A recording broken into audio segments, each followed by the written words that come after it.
Patuloy na pagdami ng populasyon sa bansa, dumarami rin ang mga kaso ng malnutrisyon, isang suliranin na maaari magdulot ng pangmatagalang epekto sa kalusugan ng mga bata. Ito ang hamon na patuloy tinutugunan ng DOST Food and Nutrition Research Institute. Mahalagang pag-usapan niya, lalo na ngayon ay buwan ng nutrisyon. Para mas maunawaan po natin ang kahalagahan nito, kasama natin si Frances Paula Arias, Senior Science Research Specialist. Rise and shine po. Good morning! Magandang umaga po, lalong-lalo na po sa mga nanonood ng Rise and Shine Pilipinas. Good morning, Ms. Frances. Bakit po mahalagang pagtuunan ng pansin itong nutrition sa first 1,000 days ng isang bata? Yes, so sobrang importante po na pagtuunan po natin yung nutrisyon at yung kalusugan ng isang bata sa first 1,000 days ng kanyang buhay. So simula po ito nung ipagbuntis siya ng kanyang ina hanggang sa kanyang second birthday. Dahil ito po ay isang critical na yugto sa paglaki at pag-unlad ng isang bata. Dahil sa panahon na to, ito po yung nade-develop na yung kanilang utak, lumalaki po yung kanilang katawan at mas napapagtibay po ang immune system. So yung sapat po at wastong nutrisyon upang makimik po yung tamang paglaki, mabilis na pagkatuto at matibay na resistensya is nangyayari po sa panahon ng first 1,000 days of life. Ayun. Kapag hindi po natin to matutugunan yung first 1,000 days na to, maaari po itong magdulot ng mga tinatawag nating chronic form of malnutrition gaya ng stunting at pagkabansot at mas magiging sakitin po yung ating mga bata. Ayun, sa mga pag-aaral po na ginawa po ninyo, paano po nakaka-apekto yung food security at exclusive breastfeeding sa unang 6 na buwan po ng buhay ng bata? Ayun po, dun sa recent po na pag-aaral o research na aming ginawa, napag-alaman po namin na yung tinatawag po na household food insecurity o yung hindi po kasiguraduhan ng isang pamilya na magkaroon po ng sapat, masustansya na pagkain ay maaaring magkaroon po ng kaugnayan sa mababang posibilidad ng exclusive breastfeeding. So yung mga nanay po natin na nasa food insecure households ay maaaring nakaranas ng stress, pag-aalala sa kakulangan sa pagkain at minsan yung maling paniniwala na kulang po yung kanilang gatas dahil sa kakulangan sa pagkain. So mahalagang tandaan po natin na kahit limitado po ang pagkain ng ina, kadalasan ay kaya pa rin po niyang mag-produce ng sapat na breast milk. So mahalaga po yung tamang counseling at suporta ng pamilya at health workers para maipagpatuloy po yung exclusive breastfeeding sa unang 6 na buwan ng buhay. Okay. Ma'am, pakipaliwanag din po, ano po ang ibig sabihin ng minimum dietary diversity at minimum acceptable diet at bakit po importante ito sa development ng isang bata? Ayan. So medyo technical po, no? Pero aking ipapaliwanag. So pag sinabi po nating minimum dietary diversity, nangangahulugan po na yung batang may nasa 6 hanggang 23 months ay nakakakain po ng iba't ibang uri ng pagkain mula sa 5 food group sa loob ng isang araw. So halimbawa po, bukod sa kanin, mahalaga rin na makakakain siya ng ibang sources ng pagkain gaya ng gulay, prutas, itlog, karne, gatas at iba pa pong masustansyang pagkain. Ibig sabihin, hindi lamang po isang uri ng pagkain, kundi iba-iba po yung pangangailangan ng nutrients na kailangan ng isang bata. So yun po yung diversity, pero ano naman po yung tinatawag na minimum acceptable diet.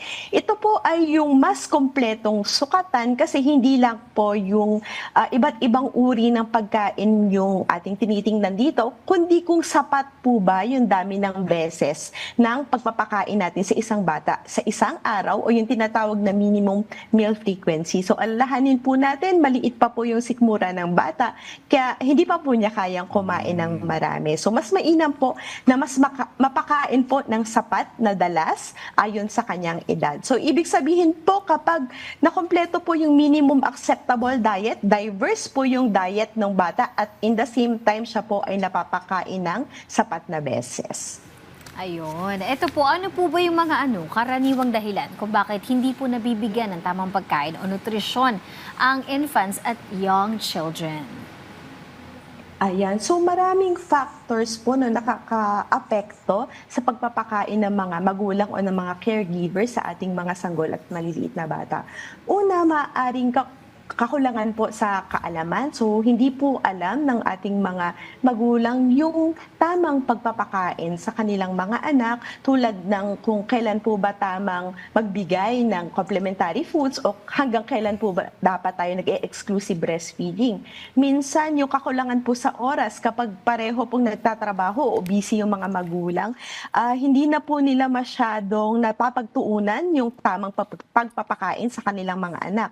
Meron din pong factors tulad ng kakulangan po sa suporta sa breastfeeding o yung sa community po wala pong masyadong nagtuturo kung ano po ba dapat yung kanilang tamang pagpapakain.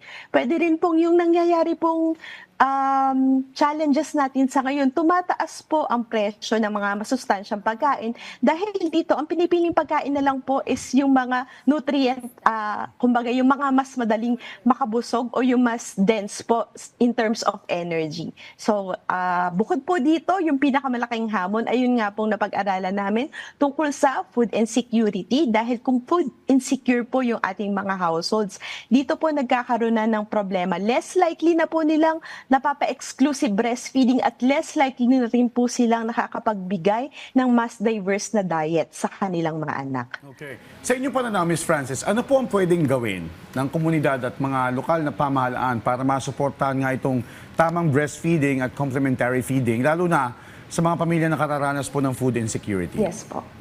Okay po. So yung problema po natin sa malnutrition ay multifaceted. Kumbaga, marami pong possible na factors kung bakit ito nangyayari. Kaya kailangan po natin yung tinatawag na whole of society approach kung saan nagtutulong-tulong po yung communities, private sector, government at mismong mga pamilya po para matugunan po yung ating problema sa nutrisyon. So sa pamilya po, simulan po natin sa suporta ng mga kaanak, lalong-lalo na po ng mga tatay sa pag-encourage po sa ating mga ina sa pag-continue ng exclusive breastfeeding, sa pagtulong po sa pangangalaga sa kanilang mga anak at yung pagiging katuwang po sa pagbibigay ng mga healthy na complementary food. Sa community level na po, naman po mahalaga pong magbigay po ng sapat na serbisyo, lalong-lalo na tungkol sa nutrition, education, breastfeeding, counseling at yung regular po na pag-monitor ng paglaki ng isang bata para nakikita po natin kung tama po ba yung paglaki ng ating mga bata sa community.